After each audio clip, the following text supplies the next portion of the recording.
கள்ளக்குறிச்சி மாவட்டம் சங்கராபுரம் அருகே ஆற்று வெள்ளத்தில் வீடுகளை இழந்தவர்கள் தங்க இடமின்றியும் உணவின்றியும் தவித்து வருவதாக கூறும் வீடியோ இணையத்தில் வெளியாகியுள்ளது.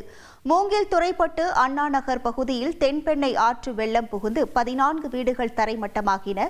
இதனையடுத்து பள்ளி கட்டிடத்தில் பாதிக்கப்பட்டவர்கள் தங்கியிருந்த நிலையில் தற்போது தங்க இடமின்றி தவிப்பதாக வேதனை தெரிவித்தனர்.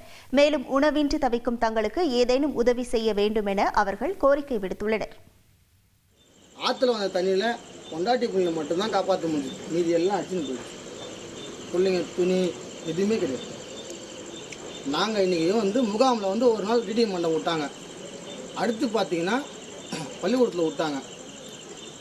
இன்றைக்கி பார்த்தோன்னா வீடே இல்லை, சோறு தண்ணிக்கு வழி இல்லை, இன்றைக்கி சாப்பாடே கிடையாது. நாங்கள் ரோட்டில் நிற்கிறோம். நீங்கள் இதை முன்னிட்டு எதனா ஒரு வழி எடுத்தணும். செய்திகளை உடனுக்குடன் தெரிந்து கொள்ள உடனே சப்ஸ்கிரைப் பண்ணுங்க.